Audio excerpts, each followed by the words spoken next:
As a dancer, Elena, how would you dance to this awesome song? Yeah, like that, just in circular motions? Circular motions, because I don't know what else is happening here. Well, we are live, at least indicated by my stream over here. That's about the extent of my dance talents, everybody. That is not true. It's totally true. But when it comes to electronic music, we're listening to the live stream of the AMD Next Horizon Gaming press conference thing. Gordon will be joining us at some point. He is in the middle of something very important. Yeah. News is happening all around us, and he can't necessarily step away until right when it starts. So, which it should be starting, hopefully within the next 5 minutes. Yep. So welcome everybody. We got Chuck, we got Mac Drew, we got Alan, we got Bert. All the fun people. Just to remind everybody, in case you don't know, we do talk during the stream. So if you're looking for a pure version of the stream, I would find the link from AMD's Twitter account. I think they have a direct link there. They do. Well, unfortunately, the direct link is going straight to their Facebook, and I would not necessarily recommend watching it on Facebook. But hey, to each his own. You can definitely find the link over on AMD's channel as well. So on YouTube. Yeah, that's right. We got. I'm assuming Keith from WCCF Tech, friend of the show. Keith, what's going on? He's asking if Brad is at the event. No, Brad is safe and sound at home, covering E3 from afar. We have Hayden Dingman, our illustrious games reporter, down in LA. I don't think he's going to be at this event, but don't quote me on that. Which is why we're here covering it from home, and able to do a live stream. I decided not to go this year for many reasons, but it also then freed us up to do some live talking, some live commentary. If you've watched it in the past, Gordon usually brings in bingo, but I don't think he did bingo this year. I don't think he has time for bingo, so we're going to have to do a fake bingo. Yeah. Let's see, how many times can they mention 7 nanometer? Well, I noticed in the graphic it says 7 right in Horizon, the Z of the Horizon, so that's what that 7 probably is in reference to. And Keith says we don't let Brett out of the house, do we?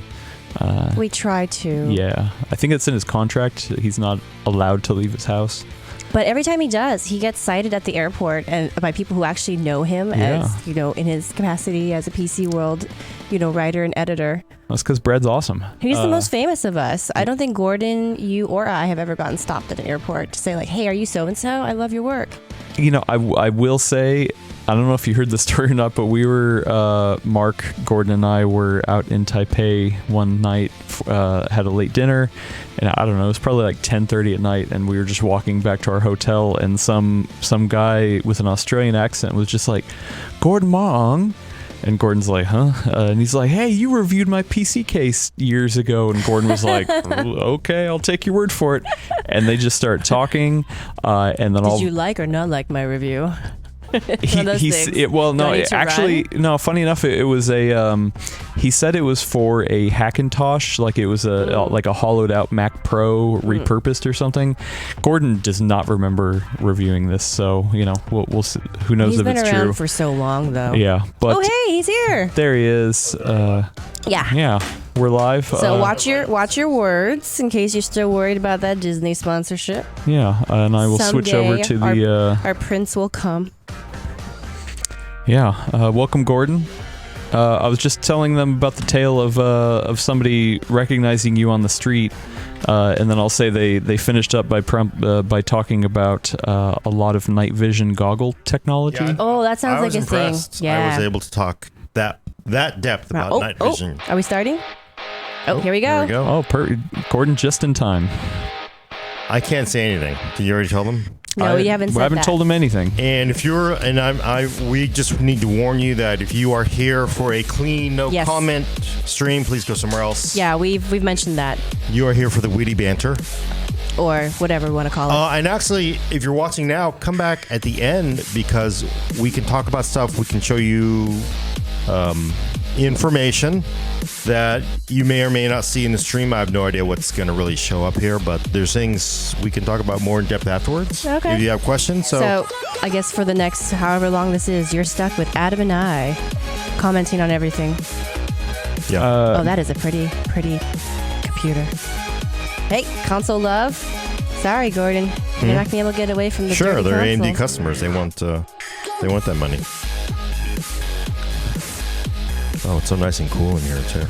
No, we're in the middle of a heat wave in San Francisco right now. An actual heat wave too, not like weak, pathetic San Franciscans. Oh my God, it's 70 degrees outside. It's a heat so wave. warm Not that. already. Oh, there you go. Actual heat wave. Ladies and gentlemen, please welcome AMD President and CEO, Dr. Lisa Su. Yes. Was that a row of empty chairs they just flashed to? Welcome, For VIPs, probably. Or press. How are you guys all doing? You can't hear All us, right, Lisa. We're welcome talking to to the our next screen. Horizon Gaming event. This is like a phenomenal crowd. It's so good to see you all here today in the theater at E3. Are you guys having fun? Yeah! Okay, and thank you to all the gamers who are joining us on the live stream around the world. We have an incredible, incredible show for you today. You know, E3 is an amazing place, and every year, millions of gamers look forward to seeing new games and new gaming technology. And so we are just super excited to be here today with you to unveil some of our newest and most important gaming technologies and partnerships. And we have a lot in store for you today.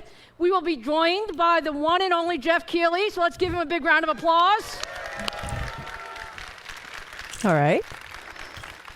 And we also have some amazing partners. You're going to see some amazing stuff this afternoon. So let's go ahead and get started. Xbox. Are you ready?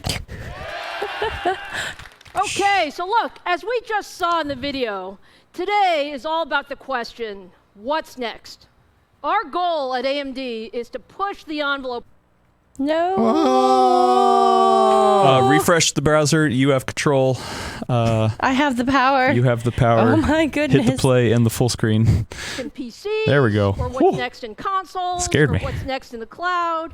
We're going to show you some really exciting stuff that just answers that question of what's next.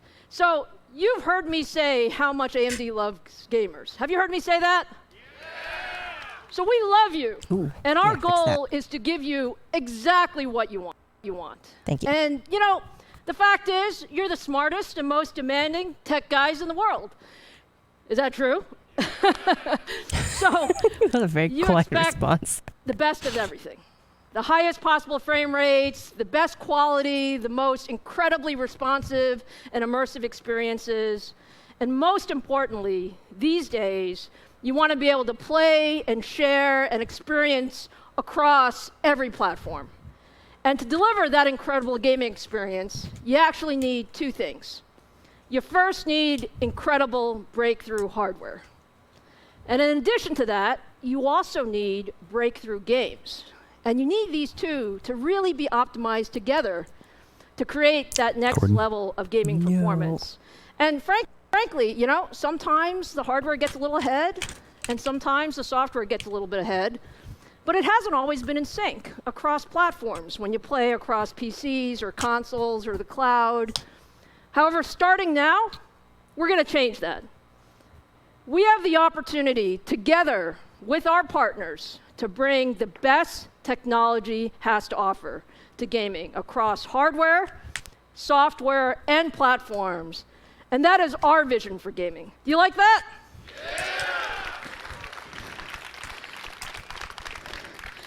So look, it's an incredibly exciting time for gamers everywhere. Just take a look across all of the most exciting platforms.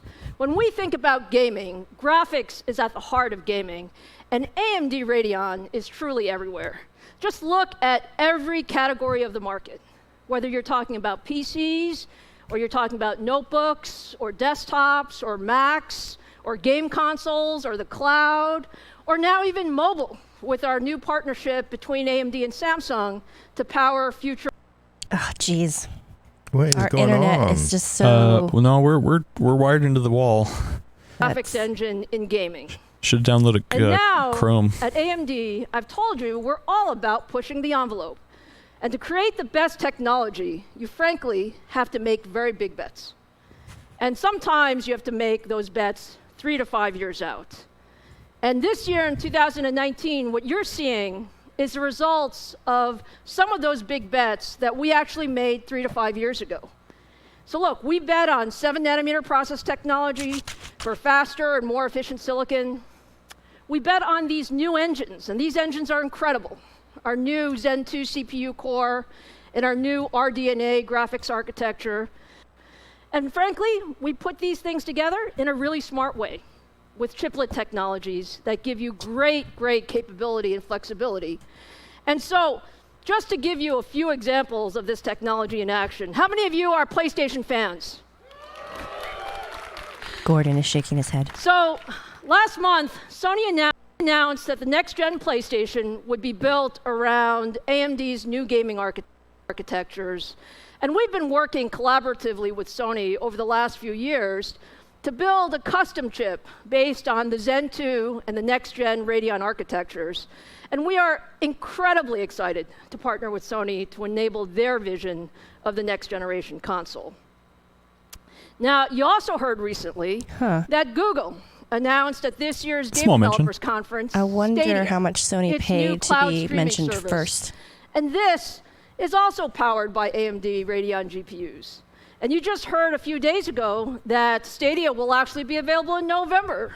And we look forward to seeing what that launch is going to be. I just It's put very, the, very exciting. Pomegranate Now, watermelon let me inside ask, the watermelon since hint. we are at E3, how many of you caught the Xbox event yesterday? All right. Totally action-packed, but what you heard from Phil Spencer and the Microsoft team is they announced the next amazing chapter in our partnership, the next generation Xbox, codenamed Project Scarlet. Now, Project Scarlet is powered by a custom processor co-engineered between our team and the Microsoft team with one goal in mind, to deliver the ultimate gaming experience. And it uses our Zen 2 CPU core and our next generation Radeon RDNA gaming graphics architecture. And we're absolutely thrilled to partner with the Xbox team to enable their vision for the future of gaming. So that's a lot of platforms to be excited about. We're really excited about them, but as excited as we are about those platforms, AMD loves the PC platform. Here. Golf clap. Aye. Golf clap. So look, for all of you who love PCs and love building your own gaming rigs and love the best of technology, today is for you. Console players. We're introducing today what I would call the ultimate gaming platform. And we're the only company in the world that can really bring you the best in both CPUs and GPUs. And it's frankly an incredibly exciting time for us as well as the industry, because we're introducing the brand new 3rd gen Ryzen desktop processors.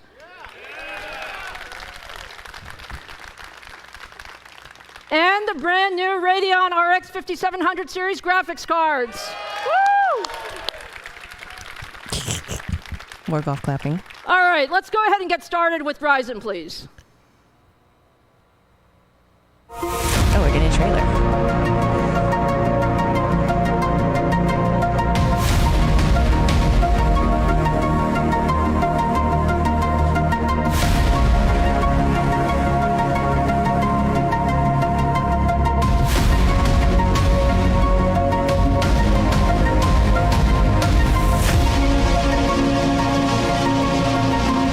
Alan is asking how they can go from 580 to 5700. How does that numbering work? Well, didn't technically remember Radeon 7 and Vega. Factor of 10. It's all arbitrary. It's homage to the original 5700s. I feel like that music needs a movie trailer guy voice in there. In a world. Mm-hmm. Are you guys excited about 3rd gen Ryzen? Okay, I have to say, the anticipation around 3rd gen Ryzen is really impressive, okay? You guys are amazing. I know things too. I mean, we were pretty I know you know excited things. at the 1st gen Ryzen launch, right? Don't do Weren't that, those Gordon. great products? And we actually love the 2nd generation Ryzen just as much. But when I read the comments from you guys and the anticipation on Reddit or Twitter or across the forums about 3rd generation Ryzen, it's truly spectacular to see the excitement in the community. So our goal is very, very simple. Our goal is to give you the best. But are they The leaks best CPU or are they for leaks? every gamer. And it all starts with the CPU core, the engine. So we are so proud of Zen 2. Zen 2, our architects just did an amazing job. It is just incredible engineering. And when you just take a look at the specs, I'll just give you a couple. 15% instructions per clock uplift. Double the cache size for lower memory latency for faster gaming. And double the floating point, which is really great for creative workloads. And if you think that we're really proud of the Zen 2 engine, when we bring this over to the product side, it's fantastic. Just take a look at this stack. Oh. This is the first time we're seeing prices, right? No, Computex. Nope. We had it all Computex. I've been out of So loop. we are extremely excited about our third generation Ryzen 7 and Ryzen 9 stack. And if you think about it, Ryzen 7 processors, 8 cores, 16 threads. We have the new flagship Ryzen 9 3900X, which is the first 12-core processor for mainstream gamers.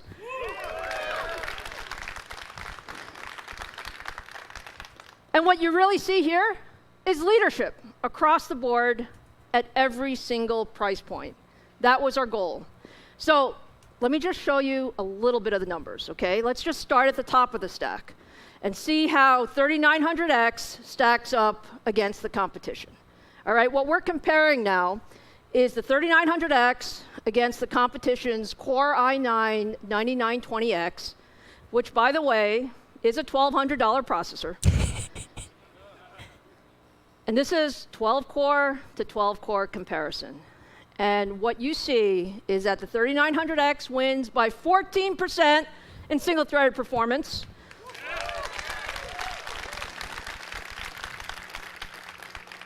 We also win in multi-threaded performance, and all of this is at 105 watts.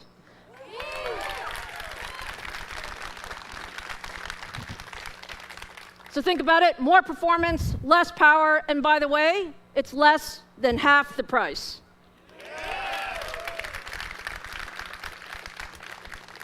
Now, I know some of you have also been wondering, just how does the 3900X perform in games, right? So let me show you. Let me show you first some data. And here we compare the 3900X, again, now versus the 9900K. Okay, and this is across some of the top AAA gaming titles. This is in 1080p, so that we can really stress the CPU. And what you just see is incredible performance for these titles. Very high frame rates, essentially maximum gaming performance, where the CPU's job is to get out of the way of the GPU. And is that great or what?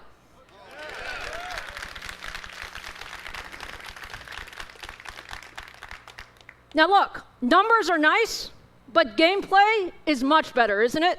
Yeah. So let's actually see a real-world use case for the 3900X, not just for gaming. We're going to show you gaming, but we're going to show you what you can really do when you take the 3900X for a spin. And for that, let me invite Robert to the stage. Hey, Lisa. Robert, nice shoes. Thank you, thank you. I'd say Radeon Red. the crowd at Computex was a lot more energetic. 1080p is a wonderful resolution, and lots of people choose it. That's like the but Warriors if you're a nerd crowd like out me, there. I have an ultra-wide 120 hertz monitor on my desk. 1440p is where I play. I hear some cheers down there. Right on, right on. All right, so 1440p is a big deal because we want to drive more pixels, drive higher frame rates. So let's take a look at Tom Clancy's Division 2, running at 1440p. Just hit World Tier 5 myself, gear score 503. If anybody else plays, hit me up, right? And what you see is a very comparable gaming experience. But what you really see is the Ryzen 9 3900X, this beautiful, monstrously powerful 12-core CPU, delivering an incredible gaming experience. 12-core gaming chip that's uncommonly powerful. But it's deeper than that. Gamers, like myself, they do more than just play these games. So what if we played this game and streamed it to YouTube at 10,000 kilobits using the slow OBS preset, which is just a quality preset that's so far above what most processors can do? What would that look like? Let's take a look at the stream view. This is what a viewer would see if we stream this game on both of these processors. Yes, we did start the stream for the other guy, right? The other guy. Right? That is the magic of a 12-core processor for gaming. You can do things that you couldn't do before. The other guy with 8 cores, sorry. All right, so let's take a look at the data. I want to show you by the numbers what you just saw. And both processors, same frame rates, by that one, but same frame rates, but a real gaming experience from us and a smooth streaming experience for the viewer. That's how it should be. Oh, you mean that they can stream? Fantastic. Thank you. Thank you, 9900 Robert. just chokes, is what they're saying.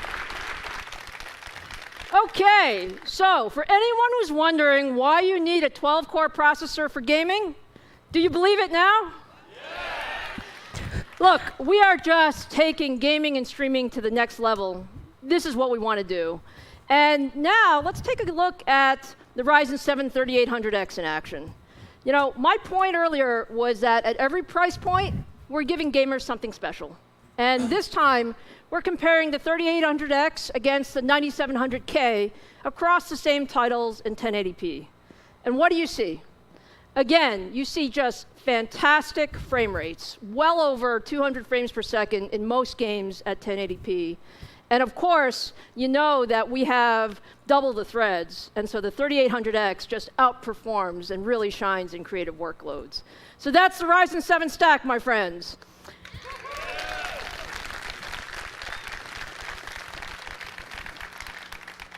But look, I said I have something for everyone. So now let's turn to the Ryzen 5 stack. And frankly, there are a lot of PC users who might have a budget of, let's call it $200 to $250. And the idea is to get the best processor you can get. And for that, the Ryzen 5 family is just a perfect fit. So these guys are 6 cores, 12 threads, Ryzen 5 3600 and 3600X. They have all the benefits of the new tech. So you got the Zen 2 core, you got the new infrastructure. And again, let me show you how these guys game, because they really game very, very well. Take a look versus a competition. This time it's versus the 9600K. And when you look, again, across all of these gaming metrics, the performance is frankly spectacular. It still has double the threads for creative applications, so you can do a lot with this guy. But as I said, we're all about showing you our products in action. So let's bring Robert back and let us show you Ryzen 5 for the first time. Robert? All right. chat is excited about Ryzen 5 Yeah. Okay. 3600X. I love talking about 12-core processors. I'm going to get a 12-core processor.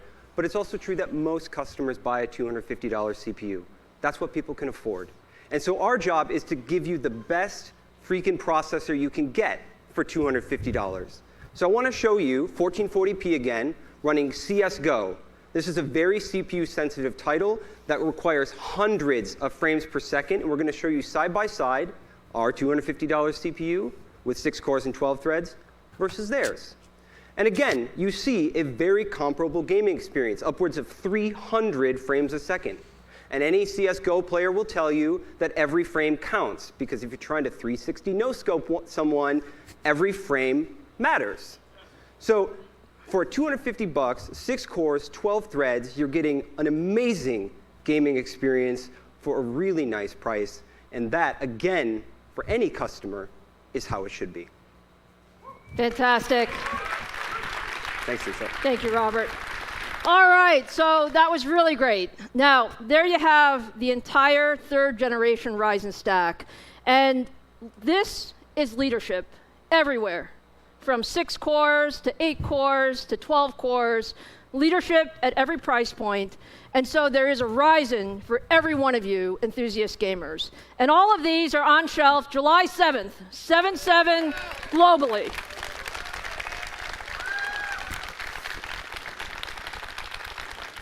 So there's employees in the front. All right, so that look, keep I showing? know you guys are incredibly excited about Ryzen. Fans. But, you know, it's time to go to the other half of the ultimate game platform.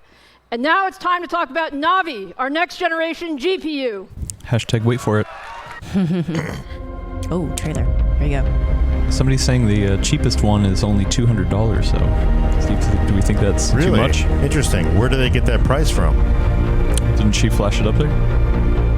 Those are CPU prices. Yeah. Oh, no, that's what I'm saying. Yeah. Oh, yeah. Yeah. Yeah, Ryzen 5s are very affordable. Well, no, somebody's saying they wish they had a lower end one. That'll come later. Ryzen 3. Obviously. Yeah, I think they'll still continue on with that.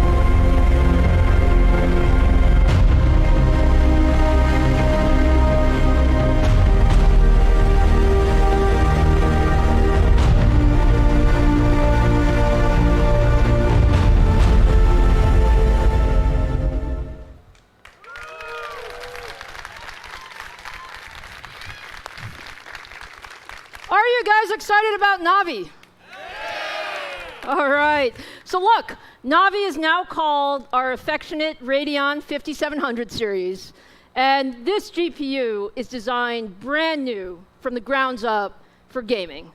And like we did with the CPU side with Zen, it was really, our vision to take a fresh look at the GPU architecture. The RX 5700 really starts with our brand new Radeon DNA, or RDNA architecture. And this architecture was, again, designed from the grounds up, completely for gaming. And you might ask, what did we focus on? We focused on architecture, we focused on design improvements, we focused on delivering more gaming performance with faster clock speeds and more performance per clock. And all of this at lower power. Also with PCI Gen 4 as the world's first gaming GPU.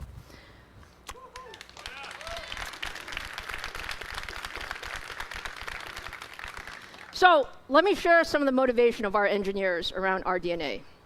Look, we've had incredible success with the GCN architecture around Vega. And do you guys love Vega? Yeah. And it's done really, really well in the market.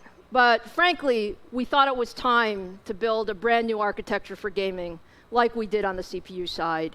And our thought process was really, for the future of gaming, we need a flexible and scalable architecture to go across every gaming platform. And that means we have all new stuff. We have a new compute unit design, we have new caches, we have a streamlined graphics pipeline.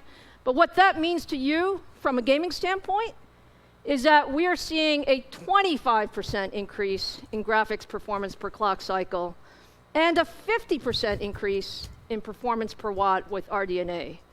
So are you excited about RDNA?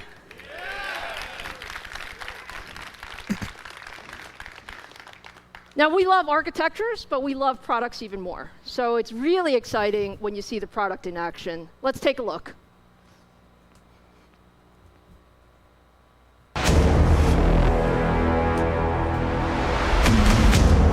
Chat is wondering if it's going to have ray tracing.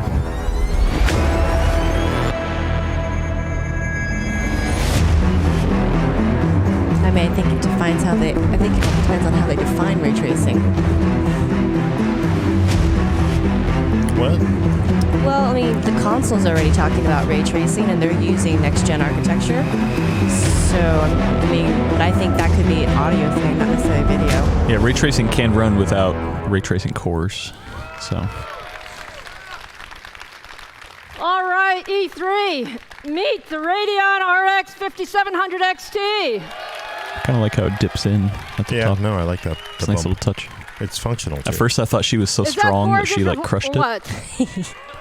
I like those. That kind all right, of look, stripe. we are so proud of the 5700 XT, and all of you are going to fall in love with it as well when you hear all about the incredible engineering, both inside and out, on the GPU. Now, what can I tell you? The 5700 XT is delivering leadership performance in its class. So there's so much for us to tell you. Let me invite Scott Herkelman, our head of the Radeon gaming business, to come take it away. Scott? I feel like the in its class all right. description there is hello, Los Angeles. phrase. Hello, gamers. Hello, welcome. People are worried about the blower. I'm so excited for you to all be here. We have been working on this GPU for quite a long time, and it is a pleasure to finally unveil it to you. I've been reading all the Reddit, Twitter threads. I watch all the streamers who talk about GPUs all the time, and there's always these rumors. But it's more fun to just show you the product itself. So let's go ahead and get started on the specs. 40 compute units, up to 9.75 teraflops, 8 gigabytes of GDDR6, a boost clock of 1905, and a game clock of 1755. Now, game clock is a new terminology, and that's what you're going to average see in a game on our game clock when you're playing most games. So it's a new one for you, and we'll talk to you a little bit more about that after the show. And then a 1605 base clock. But that's not, we didn't just stop there. Of course, it all includes the new RDNA architecture. Of course, it's on the 7-nanometer process. And of course, is the first GPU, gaming GPU in the world to support PCI Express 4.0. So now let's take a look a little bit under the hood. We've spent a lot of time and effort to redesign our thermal shroud for you. And the redesign of that application was for a few reasons. We want it to be cool and quiet. We also want to give you the ability to overclock this GPU to its full potential. So this includes a power supply support connectors of 1x8 pin and then a 1x6 pin for your power supplies. And then my favorite part of the thermal shroud, besides the design, is the 7-phase digital power system, ready for most of you like me who are really looking forward to overclocking this GPU to its full potential. What do you think about that? Now, that's all great, but I know every gamer in here and every gamer on the stream watching is like, yeah, but show me the performance. Fine, I will. Let's do it. Okay, let's go ahead and start the demo. This next demo is a game called World War Z. It's one of my favorite games that just came out in April. I gotta buy and if you haven't played this game, over 2 million gamers. The chat's wondering about the state of Crossfire. Fantastic amount of people. If they'll talk about it here. Thousands of zombies run at you. You can stand behind a Gatling gun. I'm not asking you to. So if you haven't played it, you should definitely try it. We're on the what you can see here on the right is the 5700 XT running in 1440p against the RTX 2070, the same product in its class. And an amazing result: 117 frames per second versus our competitors' 102 frames per second. What do you think about that? Now, just in order of transparency, this is best. So a lot of you know that gamers sometimes play on DirectX 11, sometimes gamers play with DirectX 12 enabled, sometimes gamers play with Vulkan. We've just taken the best score from each of the GPU manufacturers and we said, put the best versus the best. So that way there's no trickery, and you can see that in its class, in the $499 class, the RX 5700 XT beats the competition and beats it consistently. Chat's not happy about versus 2070 performance. For our second announcement today is a brand new product called the Radeon RX 5700. It's got 36 compute units, up to 7.9 teraflops, also 8 gigabytes of GDDR6, a boost clock up to 1725, and a game clock of 1625. And now what you'll want to see next is where will this one be positioned? How does it compete against our competitor in a popular game? In this space, we know a lot of you play esports. So what I would like to show you next, and let's go ahead and roll the demo, is the Radeon RX 5700 against the nearest competitor, the GeForce RTX 2060. This is actually Apex Legends, playing it at 1440p. And one of the most heaviest things you can do in Apex Legends is throw thermite grenades. And that's probably one of somebody's friends just really taking a whole bunch of thermite grenades right at their feet and burning them. But the ending result of the 5700 against the 2060 is 88 frames per second versus 72 in esports. What do you think? Very good. So now let's take a look at the data. Again, fast, no matter the API. Their fastest versus our fastest, nothing to see here, but what you can, nothing trickery to see here for the gamers watching on the stream or in the audience. But what you can see here is that up to 10% faster than the RTX 2060 in the top 10 games that have launched in the last year. Truly leading performance in its class. That's versus the 2060. Versus the 2060. Yeah, this is the step down card. Gaming performance is amazing, and I had to get that in front of you. Oh, the XT is the step down. Get you excited about how much we put in just in terms of raw performance. Next one down. All that comes from our new gaming architecture. All of that is a standard with our new RDNA architectures and all the features that we put into the process of making the chip. And of course, there's some other things I'd like to talk to you about, like game fidelity and gaming dynamics, some new features and feature sets that over the next few months, as you start to see this product in market, you'll see this adopted by our game developers that we'll have on stage in a little bit to talk to you about. So let's go ahead and dive into the Navi GPU family features. So RDNA, Lisa mentioned this a little bit ago, is our brand new grounds-up architecture. That's what everyone's built waiting for the Navi GPU family, and the first product in that family are the 5700 series. Comes standard on the 7-nanometer process, support for GDDR6, and again, first in the family of GPUs for gaming to support PCI Express 4.0. And then we also have 2 new features that we're launching with the Navi family, which is the Radeon Media Engine for 4K encode, 4K decode, and also FreeSync HDR support, and then the Radeon Display Engine. So that will support DisplayPort 1.4 with display stream compression, as well as a whole bunch of other features and cabling systems. So that way, as you look towards buying new monitors, you can use the Navi family of GPUs to get the best refresh rates, the highest resolutions, and of course, increased bandwidth to any virtual reality headset. So that's the Navi GPU family features. So, like many of you in here, you know that AAA gaming is the golden standard of any GPU. You care about high fidelity. How does the game look and feel when you're in there? High resolution. Can I play this at 1440p? Can I play it at 4K? And of course, all those things combined with a fluid 60 frames per second gaming ultimately matters to how you actually feel in that game. So let's talk about one of the first new features that we're going to introduce today here at E3. So the very first feature is Fidelity FX. It is our game developer toolkit that we provide on GPU Open. It's a website that we manage and run. So that way game developers, a lot of them here at E3, can go to this website and download Fidelity FX and use all of the post-processing effects that make AAA games look great in game, and they can start integrating that into not only their engines, but also the games that they're building. So we are announcing that today. We're here with all the fantastic game developers, and we even have a few on the stage coming up in a little bit that'll talk to you more about this. But I wanted to do a quick thing first. You'll want to hear more from them about it, but let me just show you what some of these effects look like on screen. So as you can see here, this is a racing game, and we have Fidelity FX off and on. And it's just a subtle way to show you that if you've ever played a lot of driving games, you do know and you want to see that street below you. Where are you out in the corner? How far are you away from the corner? How fast do you feel like you're moving? And so the Fidelity FX provides that little bit of extra detail in low contrast areas where normally it might seem a little blurry. We add that little crispness and sharpness so you feel like you're more connected in the game, and it's a very easy thing for us to do with this new RDNA architecture because we have more performance for the game, and we're able to not only increase the sharpness, but also implement it while keeping your frames per second high. So this is a before and after of Fidelity FX off and on. Now let me show you a game that I'm sure a lot of you are anticipating, like I am, at the back half of this year, Borderlands 3. So Fidelity FX will also be integrated into Borderlands 3. And what we're showing here is a little bit before and after. So you can see in that yellow box, if you can't see it right now, there's actually little hexagons in there, and honeycombs, if you will. And if you turn Fidelity FX on, you'll see that it becomes a little sharper for you. And that's just going to add a next level of detail in the game, virtually for no performance hit at all. It's something that as game developers adopt this inside their game, it's just going to add post-processed that really nice sharpening? For your game. I'm not quite sure what's going on here. Side here. by side, it pops off on the screen a little bit more for you. And we're super excited about this technology. We have a lot of game developers signed up to not only implement this, but they agree with us. The agreement is you shouldn't launch a new feature in a game that hurts a gamer's performance and then do trickery to increase the resolution and make it blurry. Our commitment to you, that was an interesting dig. Our commitment to you is always launch features, less a performance hit, and everyone can enjoy day one. What do you think about that?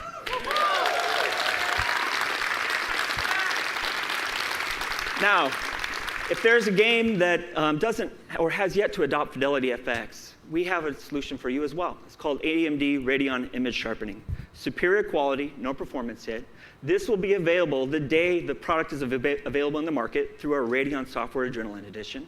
You can download it and enable it. It's going to give you pretty much the similar feature sets that Fidelity FX will, and you'll see that same sort of nice crispness in games. And as I mentioned, we have data for you. Our promise and commitment to you is that when we introduce new features that increase the quality of your in-game play, virtually no performance hit versus our competition. What do you think about that?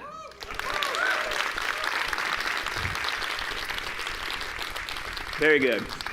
Now, esports, a lot of you in here are probably like me. You play AAA games, but you also play esports games. We care about responsiveness. How fast between you and what you're seeing on screen can your character move and respond? Frames per second matters. You also care about streaming from your GPU to either YouTube or Twitch. Let your friends or fans watch what you're doing. And of course, a fluid 90 frames per second of gameplay or more. We have a new feature and many new features in our software package that we're rolling out. But today, I would like to zero in on one that I think every Radeon gamer is going to enjoy right away. And this is called Radeon Anti-Lag. Let me talk to you about this feature. So if you love esports and you love meeting your friends at esports, you now will have a chance to beat the GeForce GPU owners at esports. So let me talk to you about that. This is essentially a new feature. As we all know, lag to a server when you're playing an esports game is one of the most frustrating things. And so we took a look at that and said, how can we improve the lag between the GPU and the monitor? And one way to do that is to take a look at how we deliver the software from the GPU to the monitor and see if we can mitigate some of that lag. This is the feature to do that for you. And what I'd like to do is bring Robert back up on the stage, explain a little bit about the demo and the feature and why esports gamers are going to love it. Robert? Scott, how you doing? Good. Good. Okay. So gamers all the time, they talk about getting higher frames per second because that reduces input lag, or the time between clicking a mouse or pressing a button and that showing up on the screen. There's a name for that. It's called motion to photon latency. Click a button, straight into your eyeballs. At 60 frames a second, that's about 4 frames worth of lag. 4 frames, that's a lot. So let's show 2 systems with the Radeon RX 5700 XT versus the RTX 2070, both running at around 60 frames a second. And in green, you can see that motion to photon latency. It's about 57 milliseconds from the time you press the button on your mouse or your keyboard to the time it comes out of the monitor into your eyes. Driving frame rates higher, that brings that number down. But what if there Oh boy. a way to decouple our internet today. the frame rate from the input lag? You could make that input lag lower even at the same frame rate. So what we're going to do is we're going to enable Radeon Anti-Lag, and you'll see that on the RX 5700 XT. You're going to drop to about 44 milliseconds of input lag, which is a full frame and a half of improvement without over what you would have without this feature. So if No. What's going on? When you buy a 5700, you just turn it on, you don't tell your friends and see what they say. That's really good for using Firefox. So let me just show you some data before and after. So these are across the most popular esports games using our brand new RX 5700 XT, both on and off. And you can see on average, you save about 31% of latency in the click to response on the screen, which is fantastic. And in the very popular game Fortnite, it can be up to 35%. So if you want an advantage against your friends, come on. leaderboard. Okay, so the real reason why all of you are watching here is how much is this going to cost you? Tell us, Scott. Okay, don't cut out, stream. Don't That's cut the out. question, right? Yeah. Good. Okay. Leadership performance in its class in the $499 segment. The Radeon RX 5700 XT will be available for $449. The XT was the step up or step down? That's the 2070-ish. 2070 competitor. Leadership performance in the $399 segment, the Radeon RX 5700 will be available for $379. So a little under NVIDIA? I am super excited about this. I'm super excited to bring you the best performance per dollar in the industry and without hurting your frame rates with new features and technology. I think that's what you deserve, and I'm so happy to bring it to you finally. And very soon, which is July 7th, which is my other announcement. So, lining up our complete ecosystem at AMD for all gamers, brand new CPUs, brand new GPUs, you, in the back half of this year, can play all of your games with all of your settings turned up and enjoy a fantastic experience from AMD and the AMD group that is in charge of gaming. So I'm super excited about this. But there is one more thing you're going to get from us. And that next thing is we have a fantastic partnership with Microsoft. As you saw yesterday in the announcement they made yesterday, but we're also announcing today that when you buy a 5700 series GPU, you will be able to play Gears 5 and 100 other PC games, and you can also get that same bundle with select Ryzen CPUs. What do you think? Does that sound great? A Game Pass launch bundle? Is he saying you get access to Game Pass for how long? Very good. I think 3 months. Now, I quickly went through some performance data, some new features. I talked to you about pricing and availability of the products, and a little bit about a game bundle you'll get when you purchase one of our products at day of launch. But there's an expert here, and there's a whole bunch of great games behind my segment, where you're going to see some brand new, for the first time ever, gameplay, and you're going to talk to the people helping us make sure that all of the features that we just described to you are implemented in the games. Some of these are the big names in the industry, and to help us do that, I'd like to bring on stage with me to introduce them, Jeff Keighley. Jeff? Good old Jeff Keighley.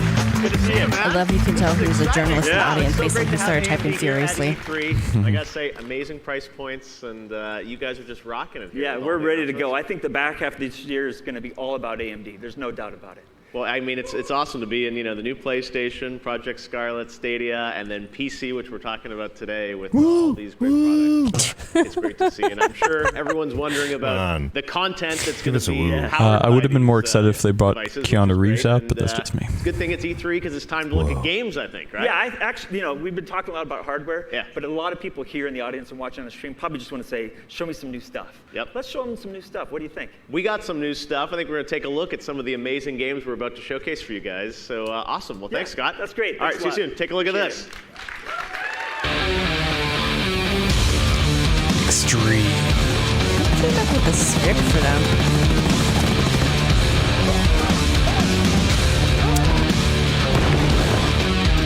Chat is a little divided on the excitement here. Some people just want a 2080 Ti killer.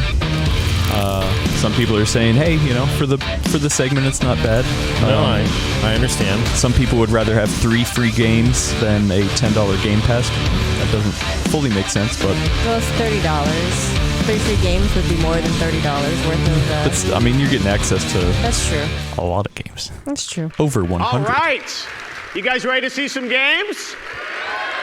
All right, fantastic. We have an amazing lineup of developers to come out here and showcase some titles coming to PC. You got a little taste of it there, but first of all, I want to welcome to the stage from the Coalition, Rod Ferguson, studio head, and Mike Rayner. I guess that's the end of the hardware talk. Let's keep watching. I would recommend that people stick around. Not that I have any insight into what else could come, but there could be a one more thing. Where's the pyro, right? Yeah, always worth you could probably turn down some of the volume, though. Yeah, let me turn it down a little bit. PC footage of Gears 5. Gotta say, Gears, as you said yesterday, had a big day at the Microsoft press conference. It's been a year. You announced it last year. I'm. So what are your thoughts? I'm trying to think. I have to tiptoe around what I can say about it's so fine. far. I mean, I definitely understand why people would be a little disappointed that they came out with something that's 2070 class as opposed to 2080 we class. should turn down the game stream a bit more. Sorry. Yeah, if you want to hear more about Gears 5, go to the actual AMD stream. We are doing running chat commentary. A little bit. Yeah, I would say that because normally the TI version of card doesn't come out right away. So even if they didn't come out right away, Except when it comes out right away. I'm just saying, usually traditionally it has not. So if they at least come out with something that was 2080 class, we could have held out hope for something that could eventually trade blows with a 2080 Ti. But I think at best we would see something that would only trade blows with something that's a 2080 class. Do they have to though? I mean, they do have the Radeon 7. That's still around, right? Technically, the Radeon 7 is their top performing card, which matches all the rumors. It's going to go up against, obviously if it's still there. They're putting this against 2070. It'll be up against. Yeah, that's true. I'm just saying that for people who were hoping to see something like really had something with strong impact out of the gate, there's probably not a lot of hope for that given where they started. Do they have to? It's interesting because I was talking to Steve at Gamers Nexus about this too, but. Gears, Unreal, and we were kind of. I was wondering, do you have to beat 2080 Ti, or at least compete with it to win? His sort of thought was like, to regular people, no, but to obviously us horrible, hardware reviewers. Well, You mean you? visual show. Because it sounds like a conversation Well, we he had doesn't before. review GPUs. He so doesn't, but he technically. and I did have a conversation that was kind of along these lines before the show, where he was definitely taking a harder stance on some of these things. No, I just it's you wanna for some reason want to win at the top end, Even I though get we it. know, truthfully, for it's a bragging. very small. It's bragging rights. It's bragging rights, but then it's so. I mean, this whole cycle is kind of weird because of the Bitcoin, and then RTX prices were so inflated on desktop. I honestly am more disappointed about the pricing than I am about where they came out Really? in the stack. Same with chat. Yeah, same with Yeah. chat. Do you think it's too not low enough? Well, a lot of people are understanding that Navi was supposed to be mid-range. I mean, some people want a killer, but it's like, okay, they weren't ever coming out saying, hey, Navi was going to be the top of the top right out of the gate. Sorry, we're getting a lot of spam. But people really want to see it cheaper. Yeah, well, because if you think about it, the NVIDIA pushed up the prices this generation, and even though AMD is under NVIDIA in the segments, supposedly they've also pushed up the pricing, or the pricing has gone up, and there's no dedicated RTX. Not that chat's not excited for RTX, but it's also the idea of getting yeah. something a little extra, Yeah. right? Yeah, no, I get it. I'm in that same camp. I feel like I would have been a lot more excited if the prices had been a little lower. Yeah. And there's quite a few people saying, hey, get a Vega 64. It's still a good deal. Yeah. I don't know if I'd recommend What are the that, but- prices on 60? I don't know. That's a tough one. I don't know. What are the prices on Vega 64 these days? I wouldn't know. I'm sorry. I want to say high 300s, 400? For PC, but as we know, AMD is Been a while. I'm looking it up right now. X, and as announced yesterday, Project. And I'm sorry to chat. I am trying to get on the spam as quick as I can. AMD across. What are they spamming? 2080 Ti. No, like porn bots coming in, dropping really? porn links. Oh, Okay. come on. Don't click on those links, folks. Never click on Yeah, them. so about Never click on $400 right now, and you also get Division 2 Gold, World War Z Allows us to spend more as a time bundle polishing if you the buy game, it from Newegg and with this it looks gigabyte great card I'm looking at. Yeah, I don't think Vega 64 is going to go toe-to-toe with the 2070s, what's though. really No, I don't think so either. I would pay $50 more from what I'm seeing would here. too. I would This is too. based on this. I would too. having. It would just, if they had come out and said $400, I think that would have been There's very also exciting. features like adaptive sync, which is on the PC, Yeah. which is a really cool option for. Isn't that too? I mean, because I sort of think, obviously, NVIDIA has been teasing Super. For the first time, So, there have been rumors of a faster GPU from them. Who knows what it is? I sort of thought AMD would maneuver, because they know probably what's going to happen is if, like, very much like the 1070 Ti. It's like, hey, we caught up to 1070. Bam, we got 1070 Ti. Just to mess with you, right? I sort of thought AMD's going to try to price it to outmaneuver a faster part than 2070 and 2060. Wait, so are you agreeing that the price is a little higher than you expected, or are you? I think it's about right, honestly, because they're competing. They're not competing with 2060 and 27%, because they're claiming to be faster. From what we're seeing publicly, They were claiming it, but if you actually look at the bars on the charts, it wasn't always as, there's some games where it's just kind of that whole neck and neck thing where it's like one game, how it's tuned is a little better, another game's not. Because it's E3. But Our it's- next guest is a man who needs no let's see introduction. who He's this is real executive quick. producer at Gearbox Software. Oh. He and the team pioneered the looter shooter Yeah, genre, and they're aiming to shake we it up can again with mute him. much anticipated. I just think, is it muted or are we? No, not me. I'm just saying. No, we, he's saying there's we don't have to pay ignore. attention to the. Can to we, this gentleman. Can we do that ourselves? Well, yeah. I mean, I can do it right here. He's doing it for us. Yeah, don't worry. Although this trailer does look pretty good. Yeah, Borderlands. Yeah, you know, it's Borderlands. Yeah. No, but I just think that I think the pricing is probably competitive for where it needs to be, and GPU testing is probably harder to do than CPU testing, where there's usually clearly a winner.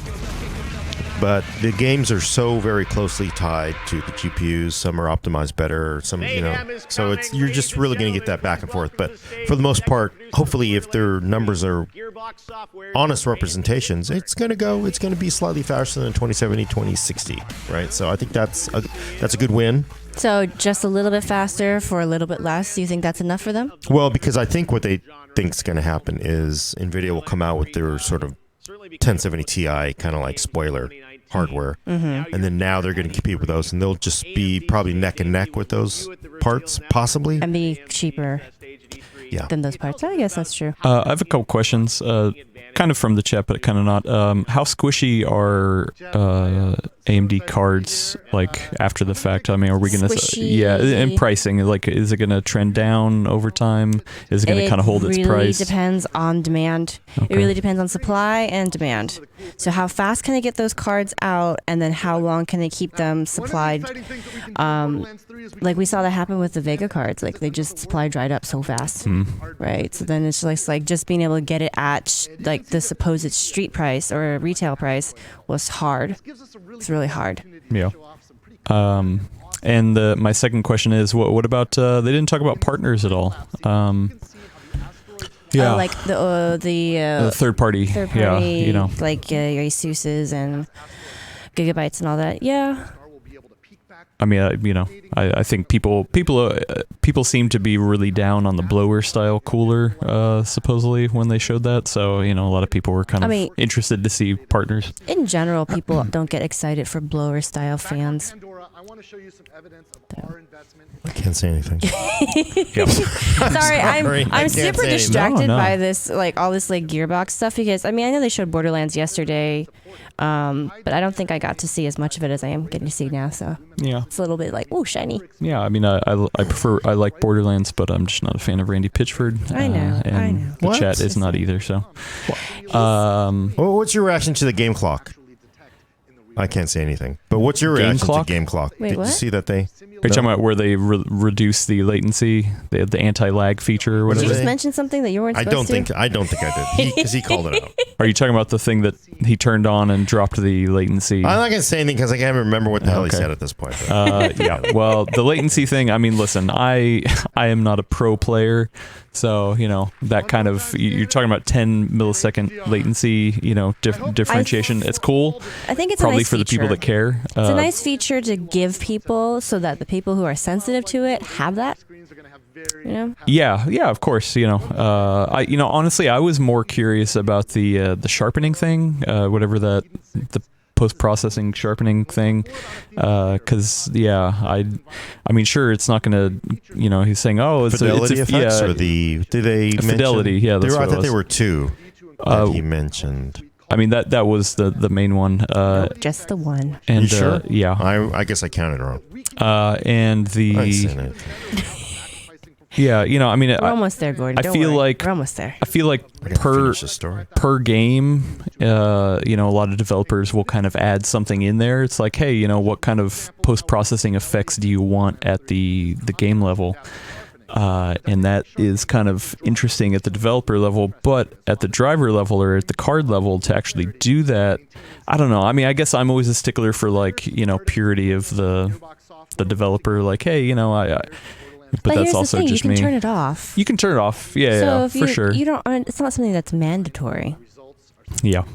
I wish I could turn off these spam accounts. Wow. Why are we getting so many spam accounts? Because it's probably just a popular topic right now. I mean, we have a lot of people watching. So, Fidelity Effects was the name of it. Yeah, Fidelity Effects. Yes, Fidelity Effects. Part of an API package, it sounds like. Developer SDK or something. Yeah. Hey, and giving the developers more tools, I'm totally all about it. But as somebody who knows like what contrast can do to an image and sharpening, like there's definitely a level that can go too far. I also assume that it's tunable, right? It's not going to be an on-off switch. I would hope so. I imagine the developer would do something with it. Vega 64, $400. Also, Elvis is wondering again where Brad is, if we want to... He's eating dinner. Brad's probably eating dinner. He's taking a much-needed break from all the E3 coverage that's happening right now. We do wish he could be here because his input is always so valuable. Of course, yeah. But that's what happens with time zones and all that. Well, and yeah, he's busy, I'm sure, editing Hayden's pieces. If you want more E3 coverage, Hayden's doing a great job over on PCWorld.com. All right, Borderlands segment is almost over. Nope. Vignesh says that AMD Radeon image sharpening is the feature in the driver that does not depend on game developers. And then Dad Isn't Mad is asking, assuming that AMD isn't lying about their performance, what would you recommend for a mid-range GPU? I mean, obviously we always have to wait till testing. Final testing. Yeah. Brad will be getting the cards, hopefully, and then so I don't think we can recommend anything at this point. But it looks interesting. Looks promising. Be nice to have the benchmarks. You do have to determine what is your definition of mid-range first, though. I mean, 2070 honestly is not a mid-range card. I mean, $500 for a mid-range. That is that used to be right. Well, that's I feel like that's the high end of the mid-range, right? Like there's like blocks. I think 2060, 1060. Don't you think? Kind of like the 5700 non-XT seems like at 379. Is that too expensive? Dude, that's still really high. You know what? Dude, at the time, like the very first time I built a PC, what would I got? I got like a 460 is what I got, and I feel like it was like 280. No, I think it was 460 would have been like sub. I feel like that would have been a sub $200 video card. No, it definitely wasn't sub 200 for the 460. 470 was, God, that's ancient history, but wasn't that 350? Because it was like this awesome. Well, he said under 300. So. Yeah, I feel like when you're talking mid-range, you're talking under 300. Like, for me, at least at the time. I know card prices have gone Ti up. But 560? Or wait, 570 or 560 you said? Sorry, 4. I had a 460. That was my first card when I built my first PC. I think that's just above. What the hell? We're like, there's no definition here. I think that to me is sort of upper end. I wouldn't say it's the lower range neighborhood of mid range. I think. Did you feel like 1060 was sort of like 1060 is the classic mid range card? Yeah, I think the 60 is usually mid range, but it's been pushed up. You know, as the years have gone on, it's been pushed up, and it's like, whoo. Yeah, and there's a lot for that. A lot of reasons for that. You know, higher prices, leading edge process. Unity? Do we care about Unity? The engine? Unity, Pokemon Go, I remember. Pokemon Go, okay, I think we lost all the people there. But no, I think I really feel like 1060, 1050 Ti is sort of mid-range. Somebody says that the 460 was $199 at launch. Yeah, see? Like that to me is like that is not really a mid-range card to me. That's crazy because the 2060 is what. You're talking about the RX 460? Was your first card? No, the GTX 460 was my first card. Yeah. Yeah, I mean, I guess I can understand if people feel the 5700, the Radeon RX 5700 is not a mid-range card at 379. And they need the right tools to make it happen. I mean, but it's to me, I really feel like it's the upper end of. But everything is warped a little bit by the prices of RTX. So. Yeah, prices are warped. Yeah, kind of people. It makes me sad to think that a 2070 or 2060 at those prices are considered mid-range. No, 2070 is not a mid-range card, I don't think. But 2060. Well, I thought you said upper mid-range. Isn't that what you just said? I said that. Oh, you said that. And I guess it's because I always feel like when I talk to people, so. Anything that's like 10 or 2060, really 1060 class and below was like true mid-range, right? So like your 2060, your 1060s and your 1050s, back before all this like price inflation started. That was a solid mid-range card, but I felt like your 2070 was like your aspirational mid-range card, so to speak, right? Like that's still something that someone who works like a normal, middle-class job could aspire to without feeling like whoa, like I've really just plunked down a lot of money for this card.